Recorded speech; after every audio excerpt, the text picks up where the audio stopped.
Oke, Assalamualaikum warahmatullahi wabarakatuh.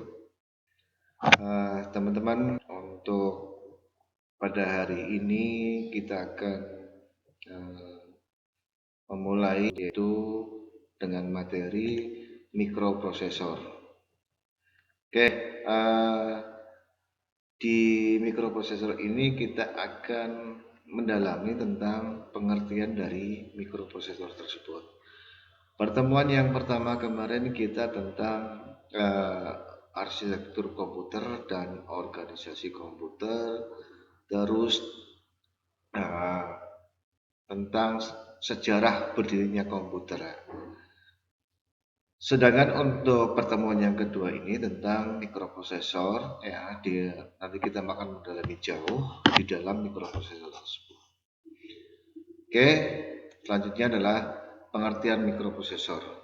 Eh, apa sih mikroprosesor? Ya, intinya mikroprosesor merupakan perangkat elektronik yang berfungsi untuk mengolah data secara digital yang diperoleh dari saluran program yang telah diberikan dan disimpan di dalam memori program, sehingga akan menghasilkan keluaran yang dikirim melalui saluran keluar. Jadi mikroprosesor merupakan suatu chip elektronik, ya, yang berfungsi untuk mengolah data, ya, dari masukannya sehingga ada keluarannya. Gambarannya secara ideal, ya, untuk mikroprosesor adalah seperti ini. Ada input, ya, nanti akan diproses di sistem mikroprosesor, nanti keluarnya seperti ini. Nah,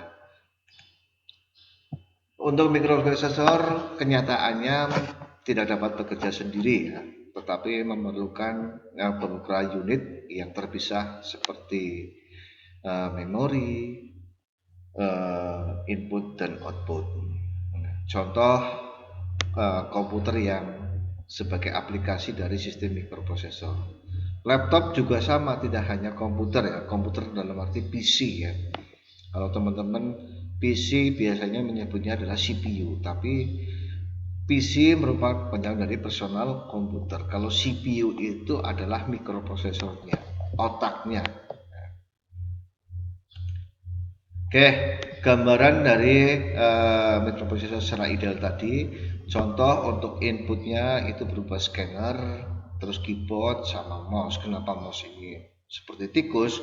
Bahasa Inggrisnya tikus itu apa? Mouse kan. Nah, makanya ini sebagai inputan nanti akan diproses di dalam mikroprosesor, ya. Kalau Anda pernah membuka suatu PC, ya, itu dikatakan ini satu papan, ya, atau motherboard, ya, pernah Anda membongkar di semester 1, yaitu mata kuliah hardware software, ya. Ini komponen-komponennya sudah terhubung semua. Ada yang bilateral inputnya, ada RAM-nya, ada prosesornya. Nah, ini yang kotakan besar kecil ini, ya, kotakan ini nih, ini merupakan slot untuk mikroprosesornya. Sedangkan outputnya itu banyak, ya, bisa dari monitor, terus printer, mungkin yang saya pakai adalah headset, itu termasuk outputnya. Bisa dipahami, ya, untuk komponen dari input dan output dari personal komputer atau PC. Secara sistem di dalam komputer, mikroprosesor itu bekerja sama dengan memori. Input unit dan output unit itu membentuk suatu kesatuan dalam sistem, ya. Ini langkah kerja, ya, dari sebuah mikroprosesor, ya. Data diinput ke komputer, nanti akan dibawa oleh sensor suhu terhubung dengan komputer dan pembacaan suhu. Ini adalah data keyboard yang dapat ditampilkan melalui mana yang kita ketik sebagai petunjuk dari data tersebut. Nanti akan diproses di dalam mikroprosesor yang bekerja sama dengan unit memori. Sedangkan output adalah suatu keputusan yang diambil oleh prosesor yang dari komputer melaksanakan keputusan tersebut. Mungkin mencetak data atau menampilkan gambar ya di dalam monitor ya. Ini adalah proses langkah kerja dari mikroprosesor ya. Nah, ini secara gambarnya dari kemarin organisasi komputer. Kalau organisasi komputer dari personal komputer atau PC ya, tapi kita hanya ke bagian mikroprosesornya saja. Di sini adalah CPU ya. CPU itu nanti ada inputan, ada outputan. Nah, CPU itu bekerja sama dengan memori. Nah, arah panah ini merupakan jalur bus. Itu yang dikatakan melalui saluran ya. Dari inputan ke output ya, nanti diproses oleh CPU dengan memori.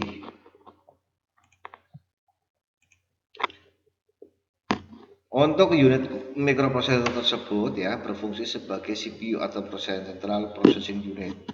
Unit ini merupakan unit utama yang berfungsi sebagai pusat memproses dan berdasarkan program atau kode operasi ya, yang disimpan dalam memori mikroprosesor sekaligus sebagai pengatur hubungan dengan memori input-output melalui sistem bus.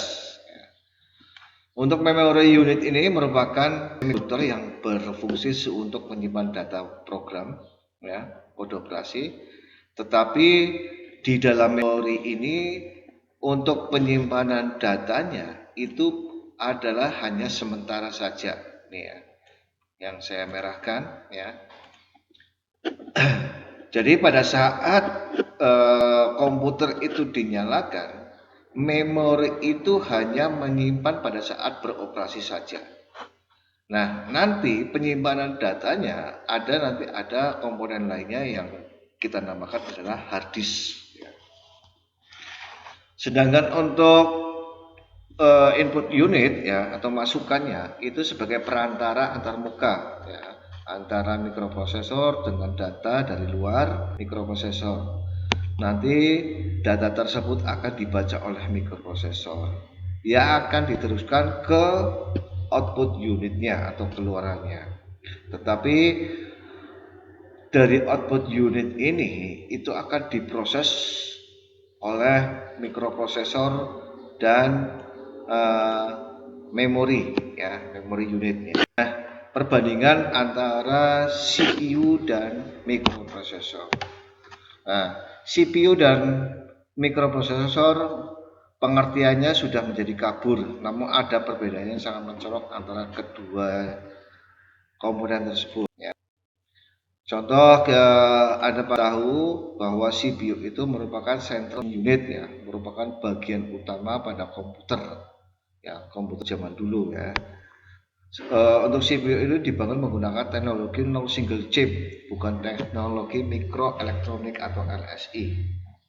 Itu ada komponen terdapat bagian antara kontrol unitnya, ada alunya. Secara organisasi, alu dan piramidal atau perangkat yang lain itu menggunakan sistem atau jalurnya yang melainkan sistem bintang, yaitu setiap piramidal itu dihubungkan dengan input atau output tersendiri ke CPU. Jadi langsung ya. Sedangkan mikroprosesor itu perbedaannya ya, itu sudah menggunakan teknologi mikroelektronika dengan teknologi minimal ya atau LSI, Lake Segregation ya, teknologi mikroelektronika ini dengan kepadatan yang besar sehingga dapat menyimpan atau memproses berjuta-juta data ya. Nah, perbedaannya tadi antara dan mikroprosesor ya, di sini ada memang sama, ada CPU-nya, registernya, timingnya, dan kontrol unit. Sedangkan di CPU-nya itu hanya di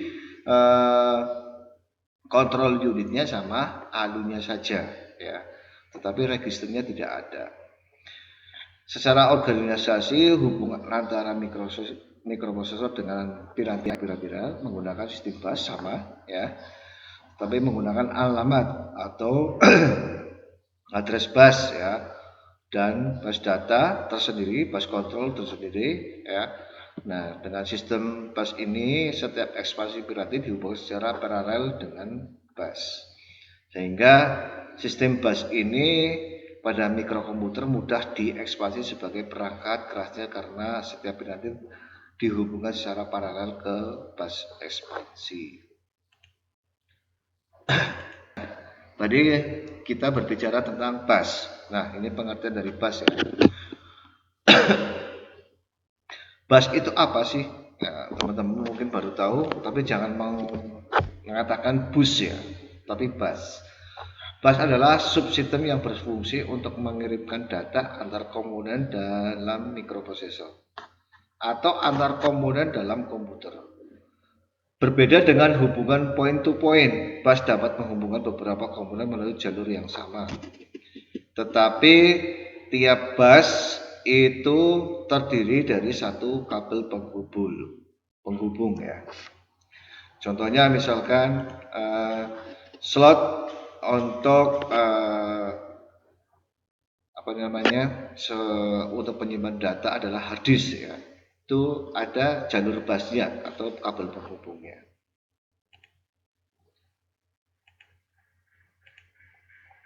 Nah, lanjut bahwa dalam sistem mikroprosesor, bus merupakan satu set konduktor atau kabel penghubung yang berfungsi menghubungkan antar komponen dalam sistem mikroprosesor. Bus dapat dianalogikan sebagai jalan yang menghubungkan antara tempat, antar gedung, dan lain-lain. Ya. Ini contoh bus dalam sistem digital hanya ada dua kemungkinan, yaitu logika 1 dan logika 0. Sehingga untuk jalur 1 sebagai konduktor dan keluarannya bisa 0. Atau sebaliknya, ya, seperti itu. Jumlah jalur bus menunjukkan lebar jalur bus untuk tersebut. Jumlah kemungkinan kombinasi pada bus tersebut adalah 2 pangkat n, di mana n adalah jalur lebarnya. Ya. Contoh ini 2 bit busnya ya. 2 bit busnya ada bit 0 dan bit 1, kemudian ada 4 ya. 4 jalur ya. Nanti kalau misalkan ada 8 bit, terus 16 bit, 32 bit, terus 64 bit, itu nanti Anda kalikan 2 pangkat 64, berarti jalurnya ada 128 jalur. Contohnya seperti itu. Ini dari 2 bit bus ya. Ini saya contohkan yang 8 bit seperti itu ya. Berarti ada 2 pangkat 8, 256 jalur. Itu 8 bit ya. Bus pada mikroprosesor itu ada 3, yaitu bus data, bus alamat, bus kontrol. Jadi di dalam mikroprosesor itu busnya tidak menjadi satu, tapi dibagi-bagi. Ada yang khusus data, ada yang khusus alamat, ada yang khusus kontrol ya. Nah, bus data ini berfungsi sebagai saluran untuk memindahkan, mentransfer data untuk dibaca, dituliskan atau dari ke pira-pira. Contohnya seperti apa? Bus data itu, misalkan Anda memasukkan file flash disk ya, di USB-nya akan dikopikan ke suatu perangkat komputer, nanti akan disimpan. Itu bus data. Nah, ini contoh dari bus data ya. Nah, untuk bus alamat ini itu mengidentifikasi peralatan piranti memori maupun input dan output ya. Nah, misalkan contoh dari bus alamat ya, Anda mau mencetak suatu paper, itu alamatnya mau kemana? Misalkan ke printer tipe ini, itu menggunakan bus alamat. Jadi perbedaan bus data dan alamat itu berbeda. Apalagi di bus kontrolnya ya. Bus control itu hanya memiliki saluran baik output maupun input untuk satu sinyal kontrol ya. Sinyal kontrol diberikan oleh mikroprosesor melalui bus dan sinyal operasi yang akan dilaksanakan oleh mikroprosesor. Nah, ini contoh-contoh ya, kontrol yang ada di dalam bus ya. MEMR, MEMW, IOR. Nah, itu contoh dari sinyal yang ada di bus control. Nah, ini gambaran dari suatu bus ya. Ini dari perangkat luar ya. Nanti ada mikroprosesor, terus di sini juga ada perangkat luar yang ini adalah merupakan bus data. Ini merupakan bus alamat ya. Nah, ini merupakan bus kontrolnya. Itu contoh seperti itu. Nah, ini contoh gambaran secara lengkap ya. Teman-teman, ini gambarnya dari suatu komputer, personal komputer ya. Di dalam mikroprosesor itu ada ALU, ada timing dan kontrolnya. Nanti ini adalah bus alamatnya, ini bus data, ini bus kontrolnya ya. Nah, tadi sinyalnya ya. Sinyal dari bus kontrol itu ada MEMR, terus MEMW, terus ada IOR, ada IWO ya. Nah, dari semua bus alamat, bus data itu saling bekerja sama. Untuk inputan ya, nanti akan keluarnya output itu nanti dihubungkan seperti ini. Nah, dari inputan masuk misalkan langsung diproses di mikroprosesor melalui jalur bus ya, bus data ya betul. Terus nanti akan diproses sama memori ya. Dari keluaran ini nanti akan dikontrol ya melalui bus control ya. Sehingga keluarannya adalah output. Nah, ini kemana arah panah ini? Nah, arah panah ini nanti dihubungkan ke pilar-pilar yang lain, perangkat yang lain. Misalkan ini ke hard disk, ini ke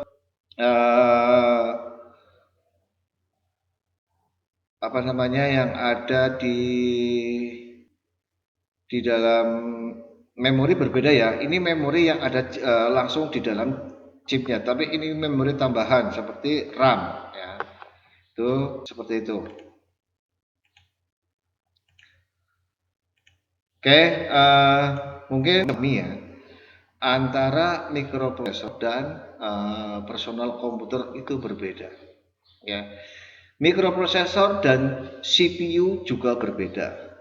Nah, mikroprosesor adalah suatu chip yang sudah berteknologi mikroelektronika ya. Sudah berteknologi mikroelektronika. Jadi mikroprosesor ini sekarang sudah kapasitasnya sudah berjuta-juta untuk penyimpanan data. Oleh karena itu, mikroprosesor merupakan komponen utama dalam sistem mikroprosesor. Semua tata cara hubungan antara mikroprosesor dan pilar-pilar secara aktif diatur oleh mikroprosesor itu sendiri berdasarkan mengeksekusi kode operasi yang disimpan di dalam memori. Organisasi sistem mikroprosesor merupakan tata cara hubungan antara mikroprosesor dengan pilar-pilar dengan menggunakan sistem bus yang tadi ya, dari bus alamat, bus data, dan bus kontrol. Oke, untuk nanti tugas dari teman-teman ya, nanti di dalam tugas ini nanti Anda bisa sebutkan yang tadi saya sudah jelaskan ya. Nanti mungkin dengan menggunakan metode yang lain ya, misalkan di Google Classroom ya, nanti kita akan berdiskusi di situ. Nah, nanti yang penting Anda bisa menjelaskan tentang tugas-tugas yang saya sebutkan di sini ya, yang saya tuliskan di sini. Ya. Oke, itu saja yang bisa saya sampaikan untuk pertemuan yang kedua. Kurang lebihnya saya mohon maaf. Kita lanjutkan untuk pertemuan selanjutnya. Saya akhiri. Assalamualaikum warahmatullahi wabarakatuh.